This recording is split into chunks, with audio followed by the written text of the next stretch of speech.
Motorsport 411 presents all the four- and two-wheeled action. Motorsport 411 with Sean Cardovillis. Welcome to Motorsport 411, your home for all your four- and two-wheel action in Africa. Coming up in the final episode of 2022, tragedy hits local motorsport with the passing away of Asad Kalulu Khan and Jim Heather Hayes. And we'll have a recap of the Mini Classic Rally and the CAC Regional Motocross. All the four- and two-wheeled action. Motorsport 411. Welcome to the show. So as we've mentioned, the tragedy has hit local motorsport with the passing away of Asad Kalulu Khan and Jim Heather Hayes. Kalulu, as he was known in motorsport circles, was a well-known rally driver and was also part of the FIA Young Stars team, where he was heavily involved in the background. On behalf of Motorsport 411, we pass our condolences to the family and friends of Kalulu. Now, Jim Heather Hayes was a regular at local and international motorsports events from the 1970s until the recently concluded Mini Classic Rally. Ivan Smith is a local motorsport legend and was a close friend of Jim. Ivan, thank you very much for speaking to us on Motorsport 411. For those that don't really know you, you're very well known in motorsport circles. Please tell us about your career. Basically, I started off on motorcycles many, many years ago, and won 3 of the championships there. We're going back in the 70s now. We raced in Uganda and things like that. And then I moved over to rallying. My main rally driver was Robin Elliott. He rested in peace. And I was involved with Toyota Team Europe, with Bjorn Volkard's Chase Car. I actually competed in 7 of what we would call proper safari rallies, and then did about 6 years as Chase Car for Bjorn Volkard and people like that. I was involved with Sheikh Meta. We went off to Ivory Coast together and then to Egypt, etc. So I've been around in motorsport for a long time, especially with my brother-in-law, Frank Chundo, and his lot as well. Incredible. Now, tell us about your relationship with Jim Heather Hayes. Jim and I go back an awful long time. I was thinking about this, and it goes back to his father's day when we used to race cars and motorbikes around a track in Nakuru, commonly known as the Nakuru racetrack. And Jim's father, who was also Jim, brought out a very small Lotus 15 in those days, which was extremely fast. Problem was that it had what they call a sequential gearbox, which wasn't developed in those days, and he continuously had gearbox problems. But that's where I first came across, shall we say, Jim, the current Jim. All right. In terms of Jim's knowledge, he's pretty much a legend in terms of particularly mechanics. Can you tell us more about that? Well, as you probably know, Jim went over and started off with AMREF and flying airplanes, repairing airplanes mechanically. But that's probably not what you're keen on. Jim was probably one of the finest engineer, mechanics, whatever you'd like to call it, in the motorsport business. He was very, very knowledgeable. He never let you down when you went to see him. He was always had time for you. And things like, I remember Jim driving a little Nissan Micro, which was a tiny little car in one of the safari rallies. And it was quite amazing how he ever fitted into that little car. Unfortunately, it wasn't his fault, but the front wheel came off somewhere around, I think it was near Voi in the sisal plantations or somewhere like that. But that's one of my recollections of Jim. The other was he drove a big Mercedes-Benz 450 SL, which belonged to Matsio Carvas, in one of our classic rallies. That was much more the right size of car for Jim. He drove it very, very well. It was an automatic, and halfway through he lost so many gears and eventually managed to finish on about two gears left in the gearbox. I guess one of the things about Jim, and that's what people will remember, is right up to the end, he was heavily invested in motorsport. It was his life. Sort of the last 6, 7, 8 years probably, that's all he did was prepare rally cars for people, look after people, servicing people. That was, as I say, that was his life. And he was very good at it. How would you like people to remember Jim? How will you remember Jim? As a very knowledgeable person and a very great friend. Ivan, thank you so much. We really appreciate it. I know it's quite difficult for you, but we really appreciate it, Ivan. Okay, and we're all thinking of Trish in this instance, and all his other friends that would be doing the same. That's local motorsport legend Ivan Smith. We'll be back.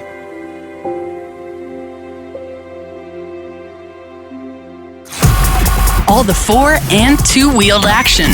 Motorsport 411. So welcome back to the show. So the Mini Classic Safari Rally is done and dusted, and we look forward to the main Classic Rally in December 2023.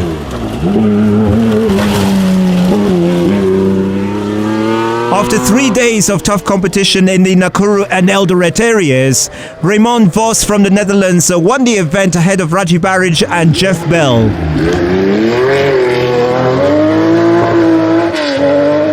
Onkar Kalsi is the clerk of the course for the Mini Classic.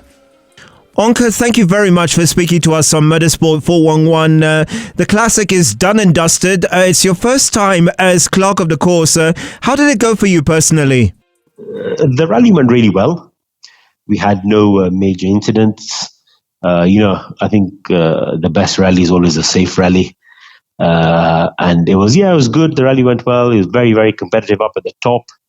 And it was just nice to have rally cars up in the hills of the Cheranganis and the Aldama Ravine area after a very long time. All right, we'll go to that because the scenery and, those routes are just so spectacular. Just tell us, first of all, about at the end of the rally, the incident involving Piers Dakin and Baldev Chaga, with them being penalised. So Piers and Baldy wrong slotted on the second last stage of the rally.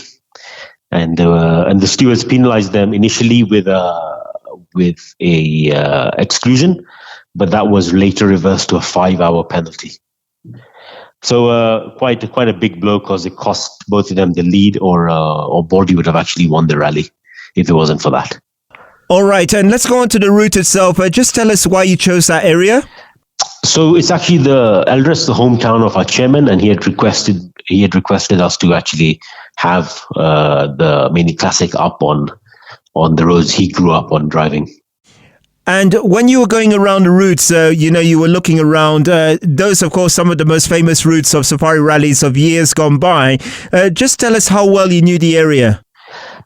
I mean, I had a general overview of the area, but the particulars I had to ask my dad a lot because he rallied in those roads in the 70s and the 80s. I really need to ask him about the roads, but roads, a lot more roads have come up in the area, and it was initially very, very difficult to get roads that are suitable for the rally. And it was really, really rough when I went up the first recce I did. It was really, really rough. A lot of the roads were later graded, and it was still a fairly rough rally, actually. But I think the biggest problem is that part of the country is becoming very, very busy, and non-rally traffic is a lot on those roads now. So it's becoming more and more difficult to rally on that side now. How difficult is it to manage a classic rally, knowing that conditions have changed so much from the years gone by? I think one misconception is that classic rally cars are slow. That is not true. Classic rally cars are so fast. So our safety has to be on par with any other event. And it is very, very difficult, given the length of the stages and given the amount of villages you end up going through. It is really an uphill task to try and manage open road rallying now.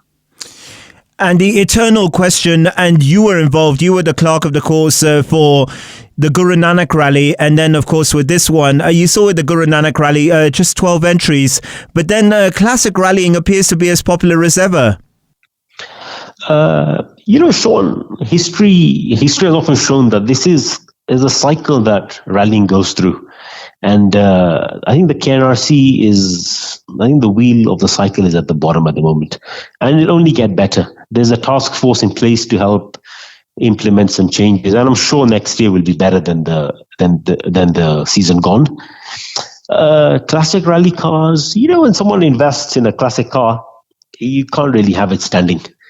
So someone who's puts in, something like $120,000 in a car, you don't really leave it standing. As soon as a rally comes up, you actually drive. And because classics are so few and far in between, I think that's why you have so many entries in a classic. What unique challenges have you had in putting this together? Classic rally is so different to an ordinary rally, a KNRC event just one day, the mini classic over 3 days, and then you've got the main classic in December next year, that's going to be over a week. So I've always been a very, very big fan of the safari rally, of the old safari rally. So I think for me, it was more a crime of passion than anything. And it wasn't that difficult in terms of motivation, etc. But in terms of finding roads was very, very difficult. It was really, really difficult to find roads that were suitable for the rally. But in terms of putting the rally together, I had a very, very good team with me who were fantastic. Yeah. Of course, the challenges on our roads, the borders, matatus, pedestrians as well. How do you deal with that? We just go around putting out flyers. We talk to the local people in their villages. We talk to the chiefs. It really involves a lot of time on a recce that you're not doing notes. You're actually talking to a lot of the people to tell them, this day at this time, expect rally cars. All right. Just finally, of course, you got a mix of the old route, the new route, 1,000+ kilometers. What do you enjoy about classic rallies? What's unique about classic rallies? It reminds us of the age-old safari, of the days gone by, the service on the road, the old cars with the sound. If you hear the sound of an old rally car, or maybe an Escort or a Datsun 240Z, these cars sound fantastic. Yeah, I tell you, it's one of the best things ever.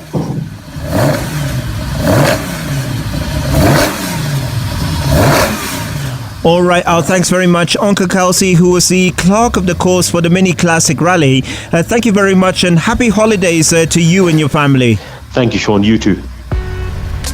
That's the clerk of the course for the Mini Classic, Onkar Kalsi. We'll be back.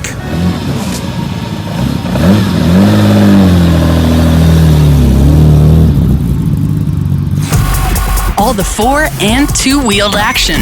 Motorsport 411. Welcome back. Now, motorcycling has been in the headlines for all the right reasons with the creation of the Motorcycle Sports Federation of Kenya. Renzo Bernardi is the president.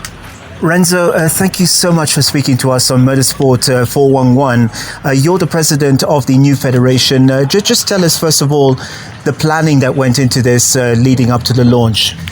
Yes, so a few years ago when the new Sports Act came out in Kenya, and it was a requirement that all sporting activities be run under properly registered federations, we began the process of registering the Motorcycle Sports Federation of Kenya in order to be able to have a proper body that would then manage all motorcycle activities in the country.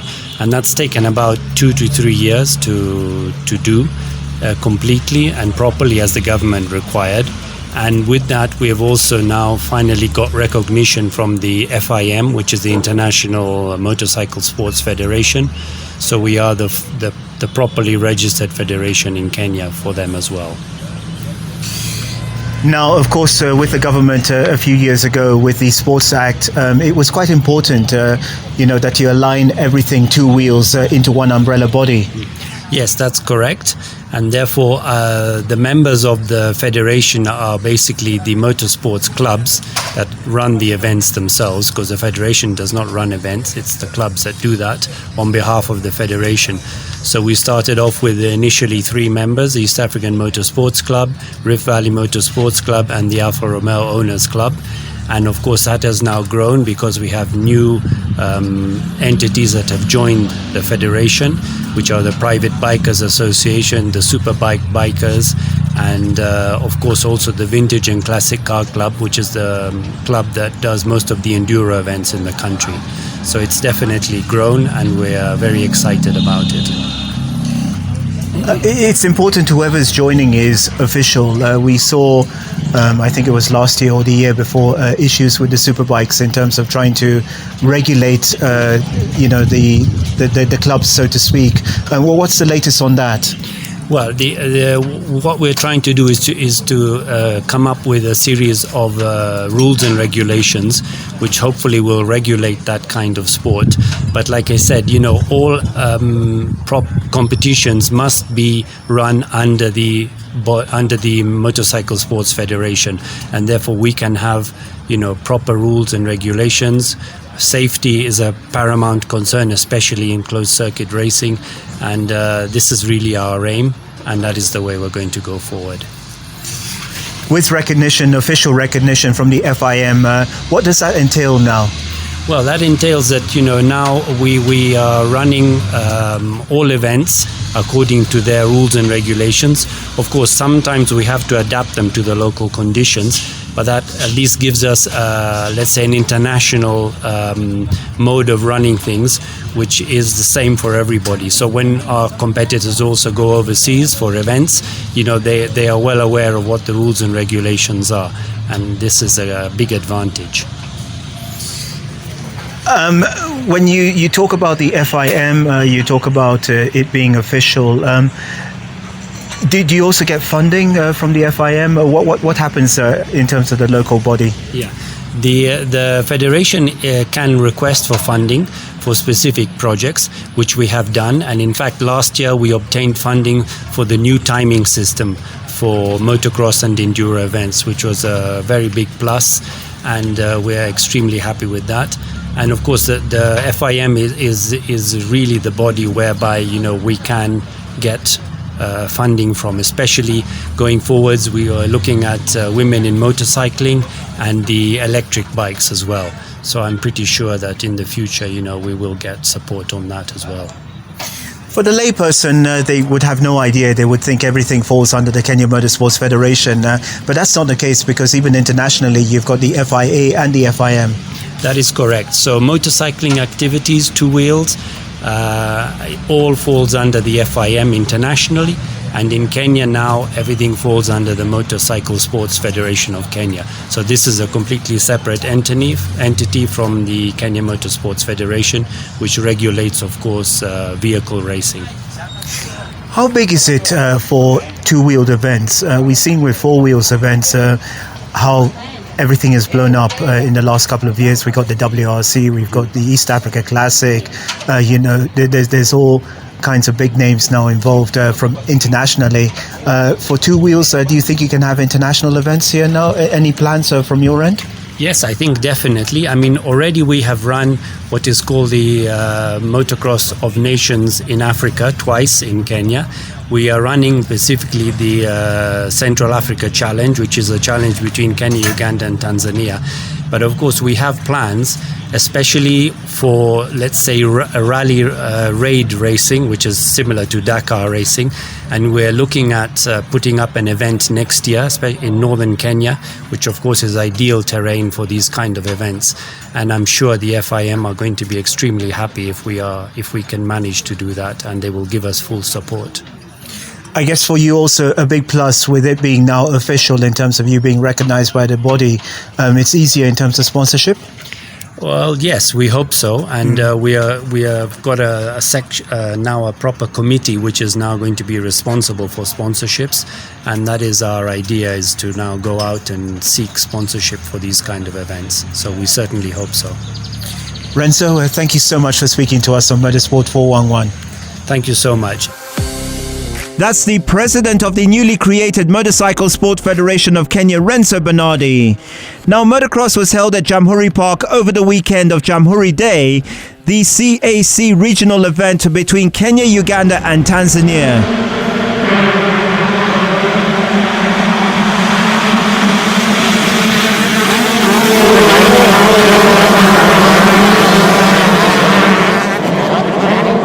Now, Uganda won the overall title after winning the first leg comprehensively in April.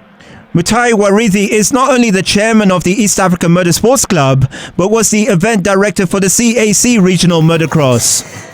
Mutahi, thank you so much for speaking to us on Motorsport 411.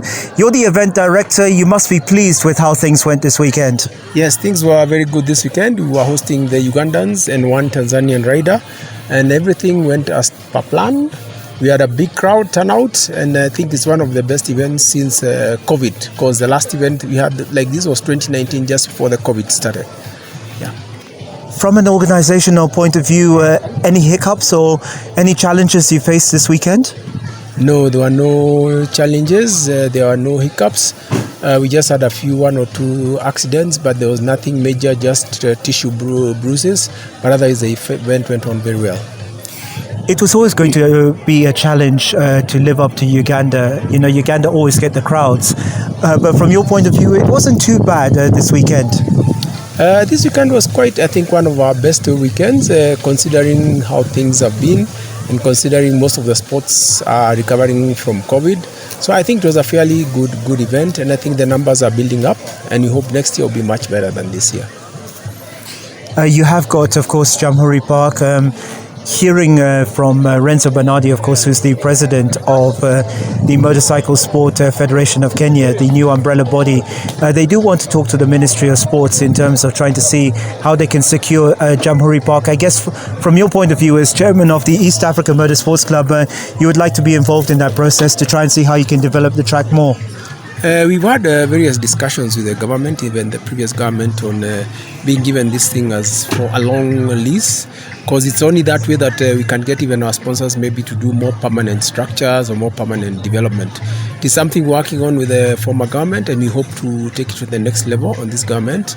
Personally, I had a meeting with the current PS, Mr. Jonathan Mweke, and he said once they settle down, it's something we can look into. In terms of the competition, it was always going to be difficult to catch up with Uganda. They had the riders in Uganda, but you must be impressed with how this weekend went for the Kenyans. This weekend was quite good for the Kenyans, especially considering just come after the backdrop. We had a trainer from South Africa, Mr. Shannon Trebalance, who's been here for over 2 weeks training the boys, and you could actually see the improvement in the young lads. This is something we want to push into the new year, have more trainers coming from outside, so the young boys can improve in their skills, and I hope this will improve motorcycling in Kenya. We're seeing in the MX50 class and the MX65s, two of the biggest classes, that there are always boys and girls who are coming into that class. The trick really for you now is to try and keep them, particularly when they're leaving high school, going on to university. That's really when you're bleeding riders. That transition, or is it attrition? We've been suffering from that attrition. But for us, I think for once we have very big classes in 50 and 65 who have currently joined the sport. So even if in case of attrition, I think we won't suffer as we've been suffering before. The sport is generally growing both for boys and for the ladies. So I think this attrition issue will become a thing of the past looking forward. Jamhuri has always been the center of motocross, but it's good to see you going to places like Vipingo. Yes, it's always been the center of motocross. Vipingo we had last year as a fundraise. This year now we put it in the calendar. We are hoping to do the same for Nakuru. We used to go to Nakuru some time back, but the track there is no longer in use. So, but it's something we are planning to do in the coming year. We want to have another place just to alternate and get the riders have different experiences, different parts of the country. We see in Uganda motorsport in general taken very, very seriously, and motocross is no different. They are also developing facilities, with the riders as well. We're seeing that their standards are improving. We have a bit of difference the way the Ugandans do it. We have one group outside Kampala whereby we have a person who has a personal track and his boys ride internationally, and he has opened his track to other riders. That is something we don't have in Kenya. In Uganda, I think, sports maybe are more taken, I don't want to put the word seriously, but like motocross, they have serious sponsorship from people. All these sports is an issue of once you get the sponsorship, then you get the spectators, and then the sponsors see the spectators, and then they put more money in it. It's an issue of an egg and chicken thing, and it's something we are working on. Definitely our people are growing, the spectators are growing. We've talked to a few sponsors but this year they said most of their budgets have been exhausted, and in the new year we hope to get more sponsorship and permanent sponsorship. Finally, a big challenge with sports in Kenya is the issue of duty and tax on sports equipment. I'm sure you'd like to pursue that more with the new government in terms of reducing or even removing tax on sports equipment. For motocross, we are lucky that the government has already waived that, but we have not put it into practice. I think now we need to put it in practice. That was done last year but one, but we've not been able to exploit that channel for importing stuff for motocross. So this is something we are going to pursue in the new year. The only thing, it works better if maybe you're able to buy the bikes together, but when you pursue it one bike at a time, it becomes a bit tedious. So it's something as an organization, as a leadership of the sport, we want to pursue in the new year. Mutahi, thank you so much for speaking to us on Motorsport 411. Thank you so much, Sean Cardovillis. Hope to see you next time. That's the event director for the CAC Regional Motocross, Mutahi Wariithi. We'll be back.